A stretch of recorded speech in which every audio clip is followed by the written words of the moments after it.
নমস্কার, আমি অপু। অপুর সংসারে সকলকে স্বাগত জানাই। আশা করি সকলে ভালো আছেন। আজকে দারুণ একটা পিঠের রেসিপি সকলের সাথে শেয়ার করব, যেটা ভীষণ টেস্টি। একটা দুটোতে মন ভরবে না, ইচ্ছে করবে একসাথে 3-4টে খেয়ে নিই। আর পিঠেটা ভেঙে দেখাচ্ছি, দেখুন ভেতর অবধি কতটা রস ঢুকেছে, একদম নরম তুলতুলে রসে টইটুম্বুর। এইটুকু কথা দিতে পারি, পিঠেটা যদি একবার বাড়িতে বানিয়ে খাওয়ান প্রত্যেকে ভীষণ খুশি হবে। আর পিঠেটা বানিয়ে কয়েকদিন রেখেও খেতে পারেন। তো চলুন চটপট একবার রেসিপিটা দেখে নিই। একটা পাত্রে প্রথমে নিয়ে নিচ্ছি 1 বাটি ময়দা। একটা মাঝারি সাইজের বাটি নিয়েছি। এবার ওর মধ্যে দিয়ে দিলাম পরিমাণ মতো লবণ, 1/2 চামচেরও কম দিলাম বেকিং সোডা, আর সাদা তেল দিলাম ছোট চামচে 4 থেকে 5 চামচ হবে। এবার উষ্ণ গরম জল দিয়ে ময়দাটা ভালো করে মেখে নেব। ডোটা খুব বেশি নরম করব না, আবার একদম শক্তও করব না। মাখা হয়ে গেছে। এবার এটা আমি ঢাকনা দিয়ে কিছুক্ষণের জন্য অন্তত 10 মিনিট রেস্ট রেখে দিলাম। এদিকে গ্যাসের উপরে একটা প্যান বসিয়ে দিয়েছি। ওর মধ্যে দিয়ে দিলাম কোরানো নারকেল, আর সাথে দিয়ে দিলাম পাটালি গুড়। এখন তো প্রত্যেকের বাড়িতেই কম বেশি খেজুর গুড় রয়েছে। এই নারকেলের পুরটা পাটালি গুড় হোক কিংবা তরল গুড় হোক, যেটাই হোক না কেন, তবে খেজুর গুড় দিয়ে বানাবেন, তাহলে দুর্দান্ত স্বাদ হবে। একটু নাড়তে নাড়তে গুড়টা কিন্তু গলে গেছে আর নারকেলের সাথে খুব সুন্দর মিশেও গেছে।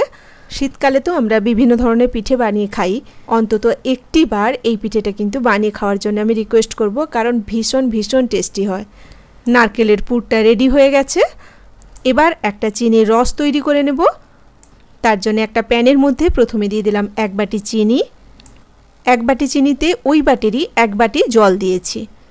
রসটা একটু মোটা হবে। এবার চিনিটা ভালো করে মেখে গেলে আর রসটা একটুখানি ফুটে গেলেই বন্ধ করে দেব গ্যাসের ফ্লেম।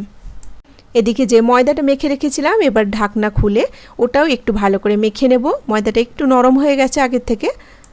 ময়দাটাকে আরেকটু ভালো করে মেখে নিয়ে ওখান থেকে ছোট ছোট লেচি কেটে নেব। লেচিটাকে কেটে হাত দিয়ে এরকম ঘুরিয়ে ঘুরিয়ে একটা বাটির মতো শেপ দিয়ে দেব। আর ওদিকে যে নারকেলের পুরটা রেডি করেছিলাম, ওখান থেকে অল্প করে পুর নিয়ে ওটাকেও ছোট্ট বলের মতো হাতে শেপ দিয়ে মাঝখানটায় রেখে এইভাবে ঘুরিয়ে ঘুরিয়ে মুখটাকে বন্ধ করে দেব। তবে এই যে ঘুরিয়ে ঘুরিয়ে মুখ বন্ধটা, এটা কিন্তু ভালো করে মুখটা সিল করে দিতে হবে, তবেই কিন্তু এটা বেশ ফুলে উঠবে, ফুলকো হবে। কিন্তু হাওয়া বেরিয়ে গেলে সেইভাবে ফুলবে না। এই যে আমি ঘুরিয়ে ঘুরিয়ে মুখটাকে লাস্টে এইভাবে পেঁচিয়ে একটু হাত দিয়ে চেপে মুখটা বন্ধ করে দিলাম। এবার হাত দিয়ে চেপে এইভাবে একটা গোল শেপ দিয়ে রেডি করে নিলাম। এদিকে কড়াইতে তেল বসিয়ে দিয়েছি। তেলটা কিন্তু খুব বেশি গরম হলে চলবে না। গ্যাসের ফ্লেমটা মিডিয়াম রেখে পিঠেগুলো একে একে তেলের মধ্যে ছেড়ে দিয়েছি। দেখবেন পিঠেগুলো ছাড়ার পরে একটু বুজবুজ মতো উপরে উঠছে। গ্যাসের ফ্লেমটা কিন্তু কখনোই হাই করা যাবে না, এরকম মিডিয়াম টু লো ফ্লেমে রেখেই এগুলো কিন্তু ভেজে নিতে হবে। একটু যখন হালকা ভাজা ভাজা হবে গ্যাসের ফ্লেমটা লো করে দেবেন, দেখবেন আস্তে আস্তে ওটা মুখটা কিন্তু ফুলে উঠবে। দেখুন প্রত্যেকটার মুখগুলো ফুলে গেছে, ফুলে গিয়ে মুখের কাছে একটু ফাটল ধরে গেছে।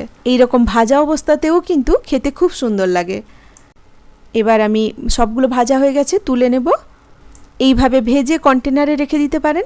যখনই খাবেন তখনই গরম গরম রস তৈরি করে ওর মধ্যে দিয়েও খেতে পারেন। এইভাবে করলে কিন্তু পিঠেগুলো বেশ কয়েকদিন রেখেও খেতে পারবেন। এই পিঠেগুলো গরম আছে, তার মধ্যে আমি গরম রসটা নিয়ে ঢেলে দিয়েছি। রসটা দেওয়ার সাথে সাথেই দেখবেন পিঠেগুলো একদম ফুলে উঠছে।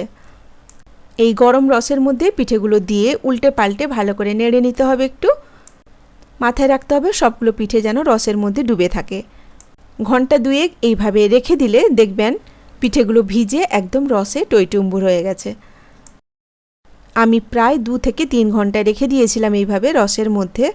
পিঠেগুলোকে এখন দেখুন রস খেয়ে একদম নরম তুলতুলে হয়ে গেছে। ভীষণই সুস্বাদু একটা পিঠে, একবার অন্তত বানিয়ে দেখতে পারেন। তো কেমন লাগলো আজকের এই পিঠের রেসিপি, ছোট্ট একটা কমেন্ট করে জানাবেন। আর যদি ভালো লেগে থাকে তাহলে একটা লাইক দিয়ে দেবেন। সকলে ভালো থাকবেন, সুস্থ থাকবেন। কথা হবে আবার পরের ভিডিওতে নতুন কোনো রেসিপি নিয়ে। আজ এখানেই রাখি। নমস্কার।